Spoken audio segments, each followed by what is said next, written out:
अरे उस चूहिया रानी का घर वाला तो कब का खाना लेने के लिए चला गया। आप भी चले जाओ या हर बार की तरह तुम लेट ही जाओगे। क्या करूं? मैं लेट से जाता नहीं हूं पर लेट हो जाता है।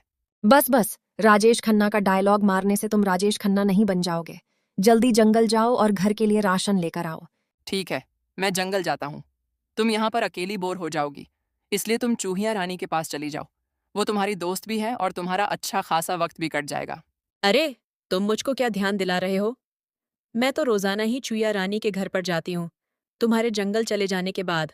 और तुमको पता है, चूहिया रानी ने 2 बच्चों को जन्म दिया है। ज्यादातर तो मैं उन्हीं को खिलाने के लिए जाती हूँ। अरे वाह, ये तो बहुत अच्छी खबर है। चूहिया रानी ने 2 बच्चों को जन्म दिया है। कोई बात नहीं है भाग्यवान, अगला नंबर तुम्हारा ही आएगा। तुम भी तो पेट से हो। ओहो, आप भी ना? अच्छा, अब तुम चले जाओ। तुमको लेट हो रहा है जंगल जाने के लिए। मुर्गा जंगल की तरफ चला गया और मुर्गी चूहिया रानी के घर की ओर निकल गई। अरे चूहिया रानी, ये बताओ तुम्हारे बच्चे कैसे हैं? और तुमने उनको बाहर क्यों नहीं निकाला? उनको भी बाहर निकालकर थोड़ी धूप लगाओ। नहीं मुर्गी बहन, हम बच्चों को तब तक बाहर नहीं निकालते जब तक उनके शरीर पर बाल नहीं आ जाते। वैसे अभी मेरे बच्चों को ज्यादा दिन भी नहीं हुए हैं। आज चौथा ही तो दिन है। जब उनको 20 दिन से ऊपर हो जाएंगे तब उनको बाहर निकालूंगी और तभी धूप दिखाऊंगी। अच्छा, तो ये बात है। अरे मुर्गी बहन, तुम भी तो अंडे देने वाली थी। कितने समय के बाद दे रही हो तुम अंडे? अभी मुझको 2-4 दिन का समय लगेगा और इस बार मैं अपने अंडों का बहुत अच्छे से ख्याल रखूंगी। मैं पहली बार माँ जो बन रही हूँ।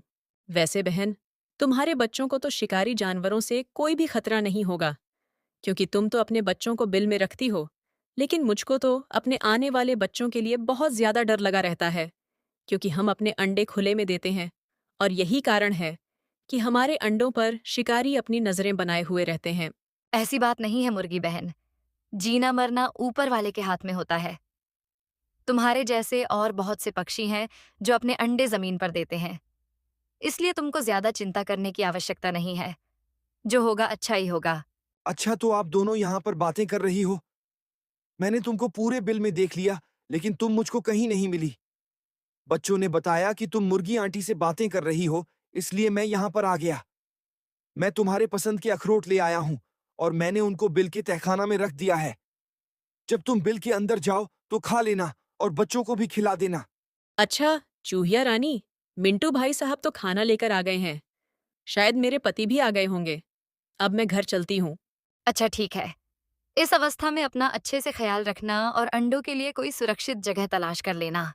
और मुर्गी वहां से घर वापस आ गई।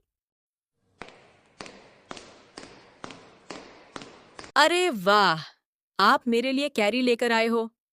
आपको नहीं पता, मेरा कच्चा आम खाने को कितना दिल कर रहा था। अरे भगवान, इसको लाने में मैं बहुत लेट हो गया। तुमको तो पता है, कच्ची कैरी हर मौसम में तो मिलते नहीं है।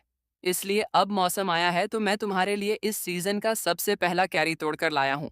ऐसे ही 1-2 दिन बीत गए और एक दिन मुर्गी ने 2 अंडे दिए। देखो, आज मैंने 2 अंडे दिए हैं। आज मैं बहुत खुश हूँ। मैं पहली बार माँ बनने वाली हूँ और आप पापा बनने वाले हो। वो पल कैसा होगा जब मेरा नन्हा चूजा मुझको बोलेगा, मम्मा मुझको खाना दो। हाँ, मुझको भी बहुत अच्छा लगेगा जब मेरा चूजा मुझको पापा बोलेगा, पापा मुझको बाहर घूमने लेकर चलो ना। और तब मैं उसको डांटूंगा कि छोटे बच्चे बाहर नहीं जाया करते। अभी बड़े हो जाओ, तब जाना। अजी, आप मेरे बच्चे को आप क्यों डांटोगे? अगर आपने एक भी दिन मेरे बच्चे को डांट दिया ना, तो बता रही हूँ आपके लिए ठीक नहीं होगा। तभी वहां पर चूहिया रानी का पति मिंटू चूहा आया। अरे बस करो तुम दोनों।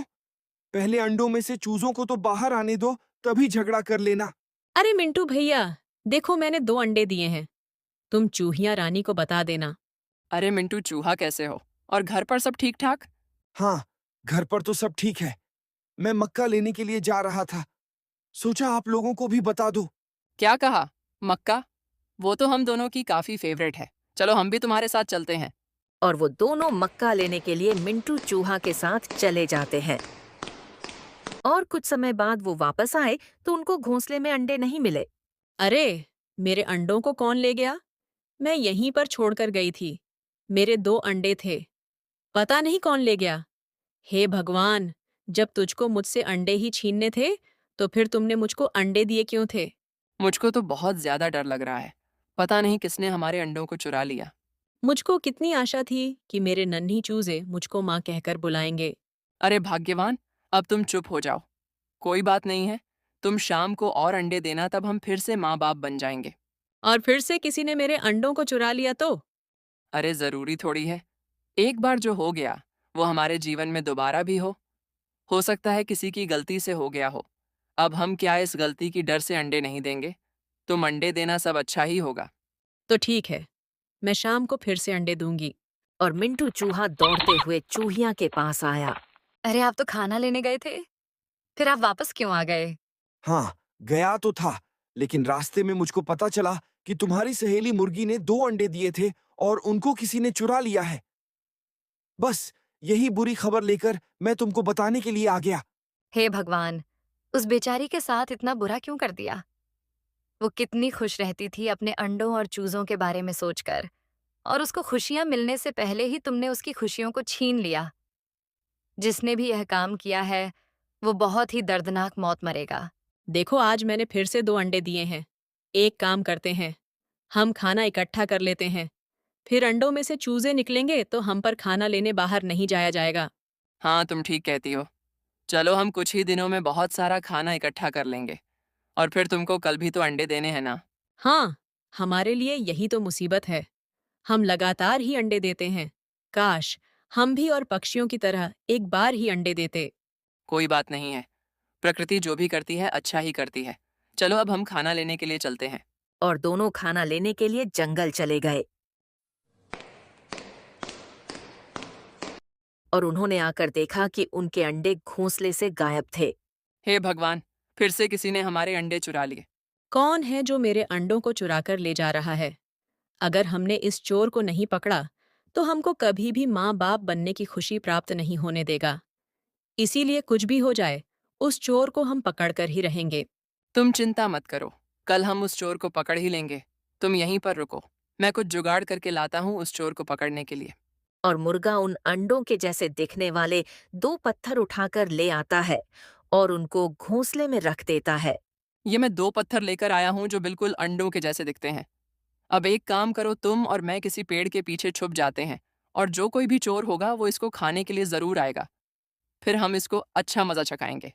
और वो दोनों एक पेड़ के पीछे जाकर छुप गए। तभी वहां पर एक खूंखार लोमड़ी आया। अरे वाह, आज फिर मुर्गी ने 2 अंडे दिए हैं। अब तो मुझको महीने भर तक कहीं जाने की जरूरत ही नहीं है। मुर्गी रोज 2 अंडे देगी और मैं रोज उनको खा जाया करूंगा। हाँ हाँ हाँ। अरे बाप रे! ये तो एक खूंखार लोमड़ी है। ये हमारे अंडों को खा रहा था। अब भला हम इससे क्या ही मुकाबला करेंगे? तुम चिंता मत करो, एक बार ये अंडे खाए फिर इसको पता चल जाएगा कि इसने अंडे खाए हैं या पत्थर। और लोमड़ी ने अंडों को मुंह में लेकर दबाना चाहा, लेकिन वो उनको तोड़ ना सका और उसने अंडे वापस निकाल दिया। अरे बाप रे, ये तो पत्थर हैं। लगता है उन्होंने ये सब जानबूझकर किया है। कोई बात नहीं, तुम जंगल के किसी भी कोने में जाकर अंडे दो। मैं तुम्हारे अंडों को जरूर खाऊंगा। इस बार तूने घोंसले में पत्थर रखे हैं। कल वो दिन भी आएगा जब तेरे घोंसले में अंडे होंगे और मैं उन अंडों को खा जाऊंगा। और लोमड़ी वहां से चला गया।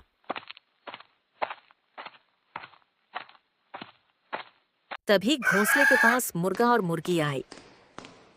अब इस लोमड़ी के होते हुए हमको माँ-बाप बनने की उम्मीद नहीं है। भला हम दोनों मिलकर भी उसका मुकाबला नहीं कर पाएंगे।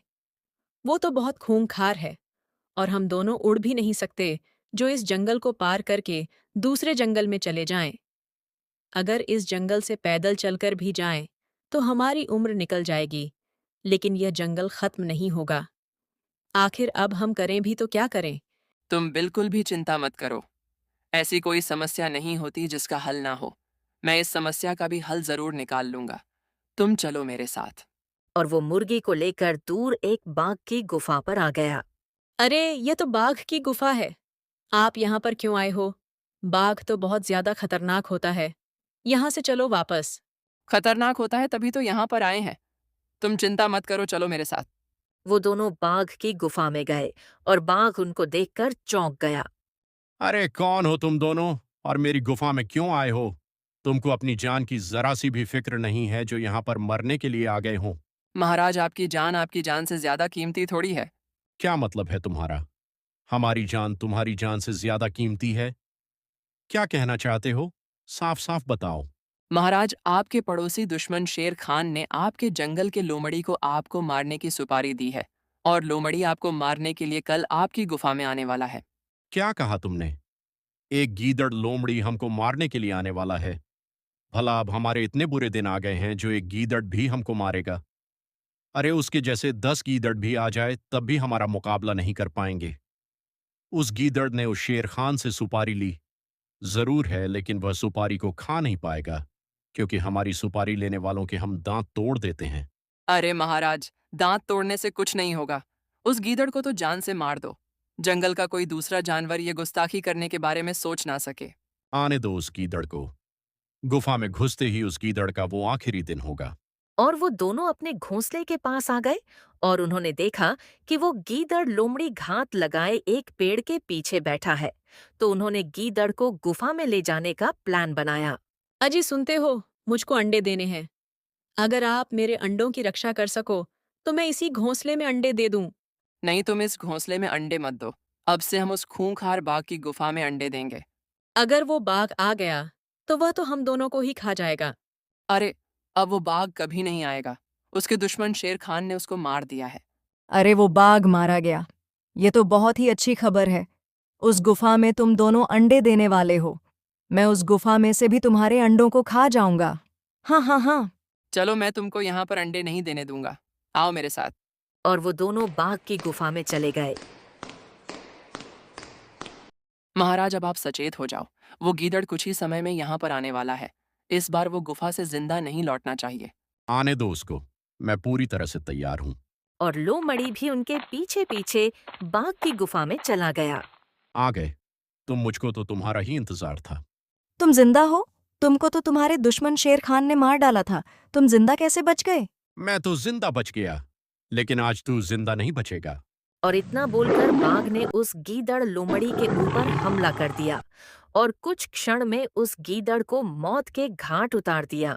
तुम दोनों का बहुत धन्यवाद जो तुमने अपनी जान को खतरे में डालकर हमारी सहायता की। अब से तुमको जंगल में किसी भी चीज की आवश्यकता हो तो हमको बता देना, हम तुम्हारी सहायता करेंगे। और वो दोनों वापस आ गए और मुर्गी ने फिर से 2 अंडे दिए। क्यों मान गई ना मेरी बुद्धि को? मैंने कहा था ना तुमसे कि जंग लड़ने के लिए सिर्फ ताकत जरूरी नहीं होती। हाँ, आपने बिल्कुल सत्य कहा था कि जंग लड़ने के लिए ताकत मायने नहीं रखती। और आप सबने भी देखा होगा कि वह गीदड़ हमसे कितना ज्यादा ताकतवर था। लेकिन मेरे पति ने अपनी बुद्धि का प्रयोग करके उसको बाघ के हाथों मरवा दिया। इसी तरह आप भी अपने कठिन समय में अपनी बुद्धि का प्रयोग करके अपनी समस्याओं का हल निकाला करो। और हाँ, समस्या आपकी है, इसलिए हल भी आपको ही निकालना पड़ेगा। सब